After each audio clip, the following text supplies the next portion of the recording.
घना जंगल, चारों तरफ ऊंचे ऊंचे पेड़ और उनके बीचों बीच एक छोटा सा कच्चा घर। घर की दीवारें मिट्टी की बनी थी और ऊपर खपरेल की छत थी। घर के बाहर छोटा सा आंगन था जहां मिट्टी का चूल्हा बना रहता था।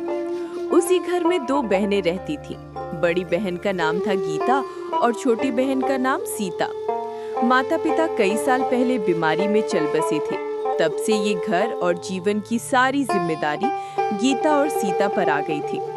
बड़ी बहन गीता गंभीर स्वभाव की थी, काम में निपुण और समझदार, जबकि छोटी बहन सीता चंचल, मासूम और हंसमुख थी। उस शाम गीता काम से लौटी थी। गीता सिर पर लकड़ी का गट्ठर रखे आंगन में आई और बोली, देख सीता, आज का गट्ठर बहुत भारी है। अब इसे कल सुबह बाजार में ले जाकर बेचना पड़ेगा। आज की दाल तुझे ही बनानी पड़ेगी। दीदी, तुम हमेशा मुझे चूल्हे पर भेज देती हो, कभी तुम भी बैठो ना। पगली, तू छोटी है, तुझे काम सीखना है। चूल्हा, चौका, आटा, पानी सब कुछ समझना होगा। अगर तू कुछ नहीं सीखेगी तो बाद में क्या करेगी? कभी कभी लगता है अगर माँ हमारे साथ होती तो हमें ये सब नहीं करना पड़ता।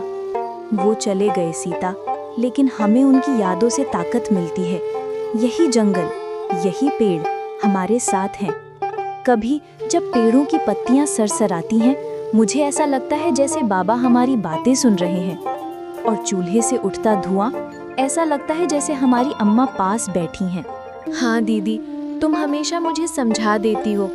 तुम पास होती हो तो मुझे डर नहीं लगता। चाहे घर छोटा हो, लेकिन ये घर राजमहल जैसा लगता है। दोनों बहनें एक दूसरे के पास बैठ जाती हैं। दोनों बहनों ने उस दिन देर तक बातें की और घर के बाहर जंगल का सन्नाटा गहराता जा रहा था। लेकिन उस छोटे से घर में बहनों की हंसी और उनके विश्वास से एक अलग ही उजाला फैला हुआ था। फिर अगले दिन सुबह के समय गीता और सीता लकड़ी का गट्ठर सिर पर उठाए गांव की ओर चल पड़ती हैं। रास्ते में जंगल की सरसराहट, पक्षियों की चहचहाहट और दूर से हल्की आवाजें सुनाई देती हैं। तुम तो जानती हो, जंगल हमारा साथी है, यही हमारा सहारा है। अगर हमें कभी डर लगे तो बस याद रखना, हमारे साथ हमेशा भगवान है। हाँ दीदी, जंगल हमारी माँ बाबू जी की तरह है, हर मुश्किल से लड़ने की ताकत देता है। और जब हम मेहनत करते हैं तो लगता है जैसे माँ बाबू जी हमारे पास हैं। दोनों गांव पहुंचती हैं, जहां चौपाल पर कुछ लोग बैठकर बातचीत कर रहे हैं। तभी गांव के बुजुर्ग जमींदार रामलाल सीता गीता से बोले, अरे गीता, सीता, ये भारी लकड़ी का गट्ठर तुम दोनों अकेले ले आई हो। जंगल में डर नहीं लगता?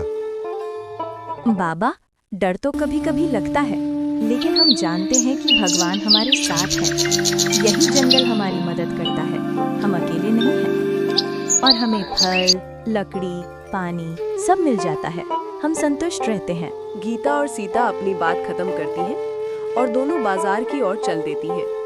कुछ समय बाद गीता और सीता लकड़ियां बेचने के बाद घर लौट रही होती हैं। रास्ते में जमींदार रामलाल और मुखिया हरचू अपने कुछ लोगों के साथ आते हैं। और फिर जमींदार रामलाल सीता गीता से कहते हैं, गीता, सीता, हम तुम्हारे पास चंदे के लिए आए हैं। गांव का मेला आ रहा है, सबको देना होगा।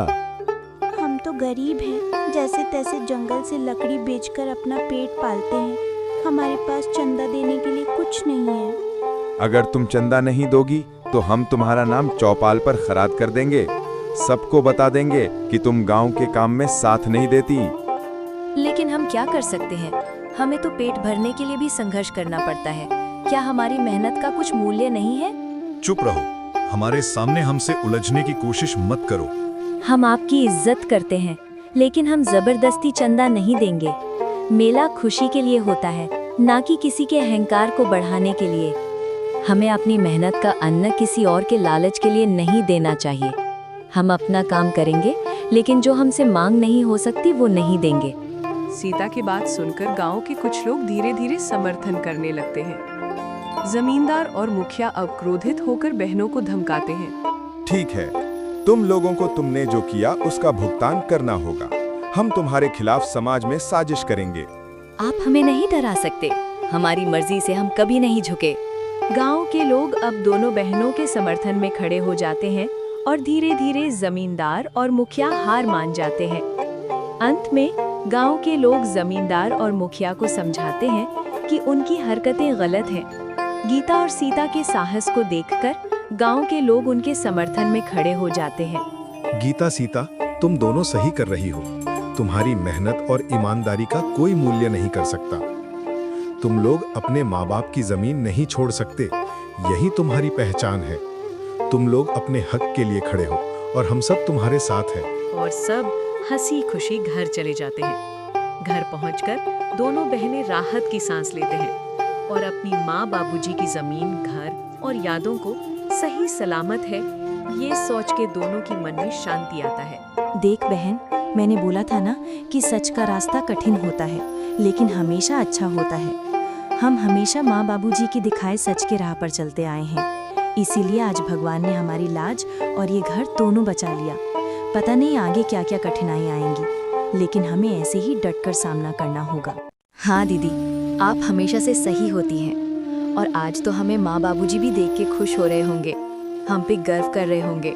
सही कहा बहन, माँ बाबूजी जहाँ हैं वहाँ से हमें देख के खुश हो रहे होंगे। यही सब संघर्षों को झेलने के बाद और दोनों के एक दूसरे के साथ देने से अब उनके जीवन में कठिनाई कम हो रही थी।